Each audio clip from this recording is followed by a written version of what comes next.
Hi everyone, good morning. Time check, 12:55. I'm on COVID break.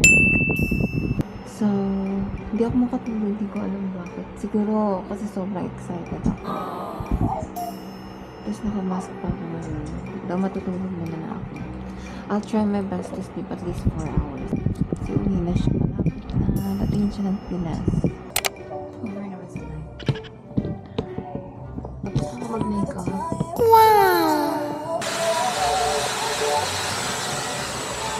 Time check.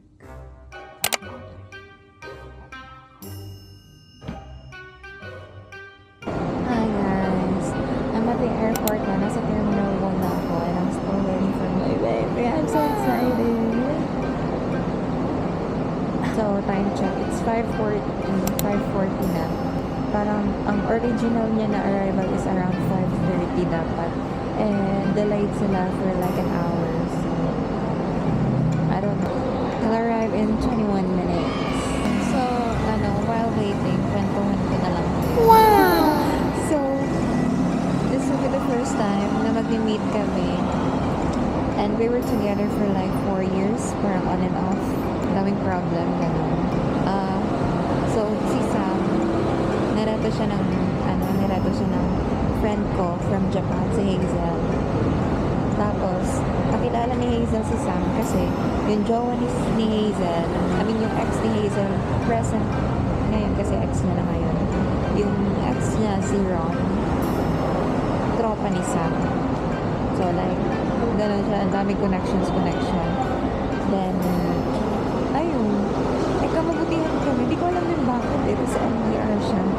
So, if my friends will ask me, or yung mga ibang friends ko, they're gonna ask me like, 4 years na kayo, LDR kayo, matagal na kayo. Sabi ko, yeah, 4 years na kami. Sabihin ng mga friends ko, nagkita na kayo. Sinasabi ko na lang, yeah, mga kababata ko po sa Cebu, gano'n.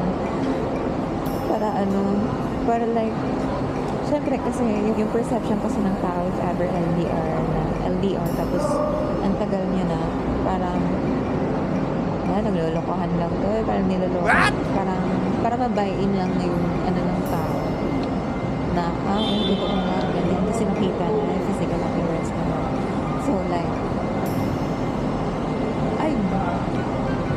so this will be the first time na mag-meet kami.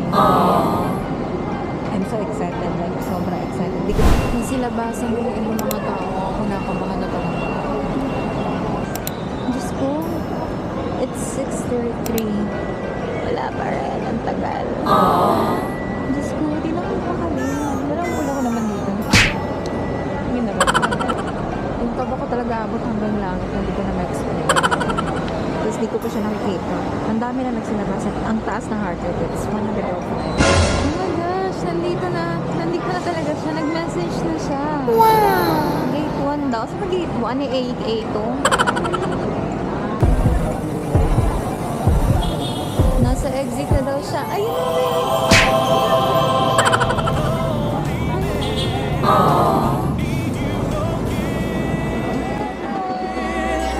I just wanna love you forevermore.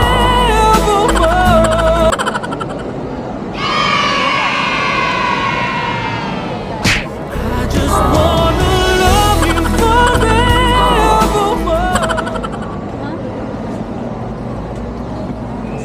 Ay,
Sa to ube mo. Malalaya. Ang ube. Ay, ang ube niya meron. Ano sa bahay? Ayan. Hinalo-halo. Ay, bebe. Mahihain yan eh. Pogi-pogi.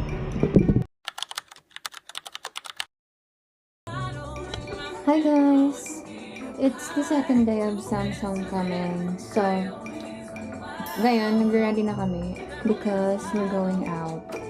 And kahapon, lagi na guys! Humiga lang kami the whole day. Wala namang ginawa.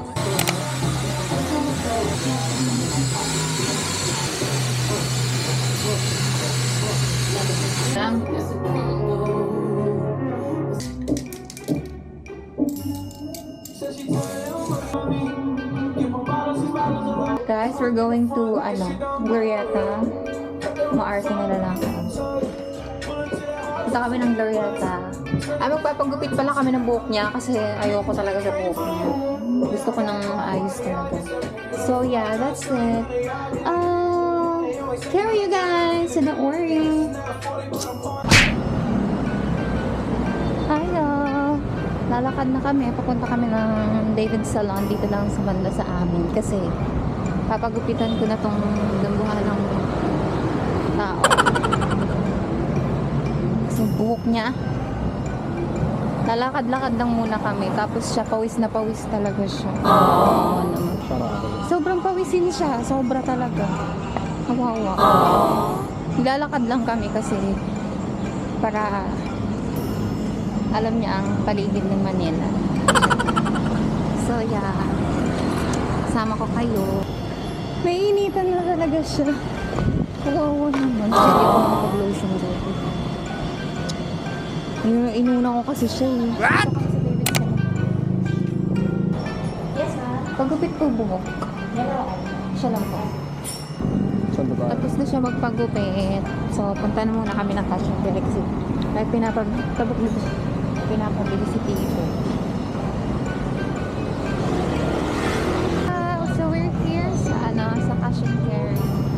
Kasi, bili lang kami ng padlock para sa bahay.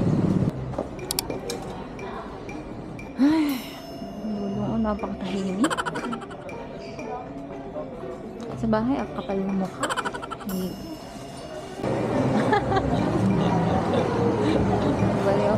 Guys, we bought takoyaki. Kasi gusto niya mag-takoyaki. Sa gulat siya bakit ang mahal. 160 daw. Gaga, peso yan. Yan dollars. Nagulat siya eh. Tayo natin yun. Yeah? Cute mo yun. Okay, huwag ka na umalis dyan. Kasi nga, grab ko yung puntang Glorieta. Muna kami sa lechon. Ang tagal ng Indrive. Ang sarap ng lechon talaga. Kaya sabi ko sa kanil, pagpunta namin ng Cebu, may masarap na lechon sa airport. Try namin yun. Pinaharapan pa talaga ako ng lechon.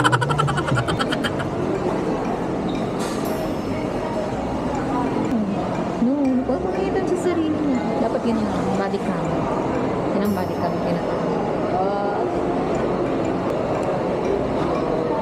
Okay lang ako tingnan. Tripan mo pa ako eh. Ha? Kapag tripan mo pa ako. Bakit? Ano lang yan? Para hindi ka mabibili na. Ganyan pala. Ang cute yung phone stand ko. Ay, ng camera stand.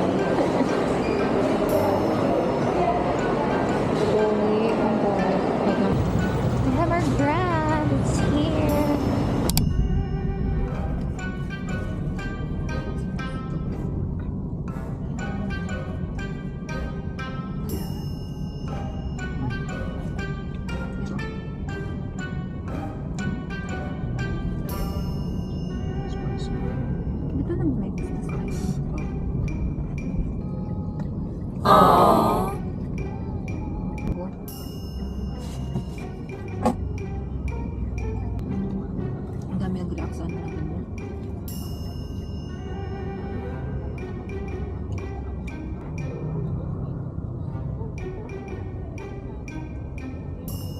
busy niya, busy niya.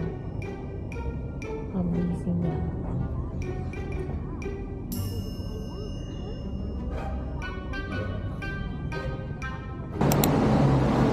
Alam niyo, kinuwento ko sa kanya, sabi ko, baby, dito nakita na spotted yung mga artista na naglalakad lang sa Greenbelt. Sabi ko si Harry Styles dito na ano, na spotted. Sabi niya ba naman, pakita ko dyan sa kanya. Uy, hindi ko sabi pakit ko doon. Pakit ko doon. Sabay yun. Polite yun. No, Pagsabi. walang difference. So we're here sa agent. Napagod ako, ayoko sa buhatin. What? Ha? Nakabuti niya yung kanya. Ano ba? Nakabuti niya yung Nang-judge siya, di ko rin mo. Ano? Oh my gosh. We're here. H&M. Ano? Bagay ito sa akin. Bagay. Wow, ang cute naman. Princess. So, look lang kami ng mga bagay sa kanya, mga damestra.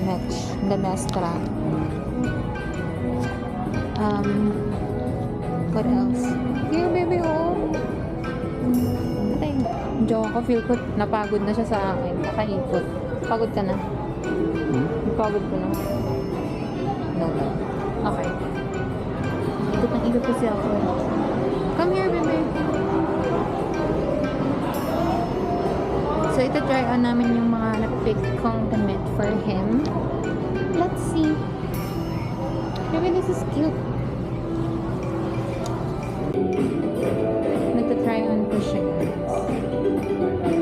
Wow! Maganda. No. Maganda, baby. Ayan. Galing na kami ng SM. Galing na kami ng kung saan. Balik na naman kami sa Gloriette. Tapos ang sakit na ng paa ko. Kasi yung baby ko hindi nagsasalito. Parang ang baliw. Potato corner. Oo lang siya ng oo. Feelings na. Yes. Yes. Guys, tinanong ko siya kung anong gusto niyang kainin. Sabi niya barbecue. Akala ko ako. Nandiyan lang talaga, nakakainis. Nakakainis ka na. Hindi niya pa ako maamoy talaga.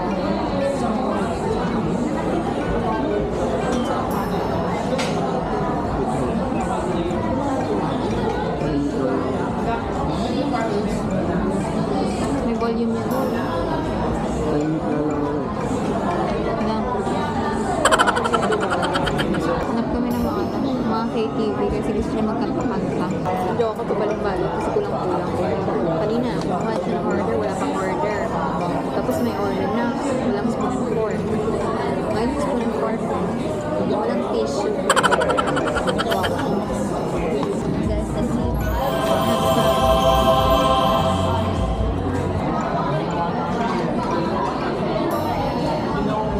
We're on our way to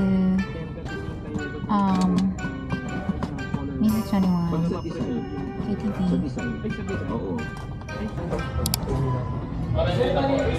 Guys, we're here right now sa Music 21. Naki-KTV kami kasi syempre gusto ko ipakita sa jowa ko ang talent ko sa pagkanta.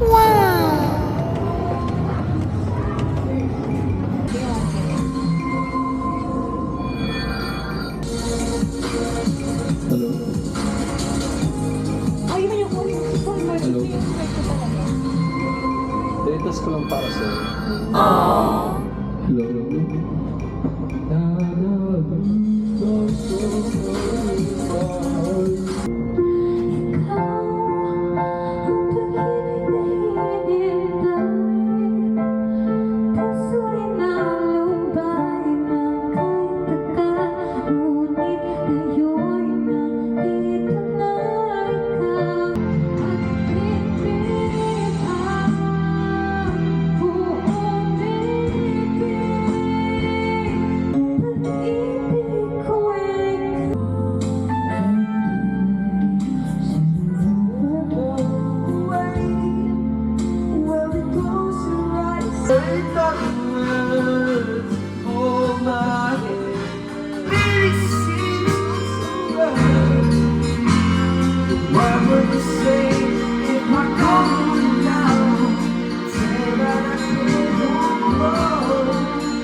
we're done.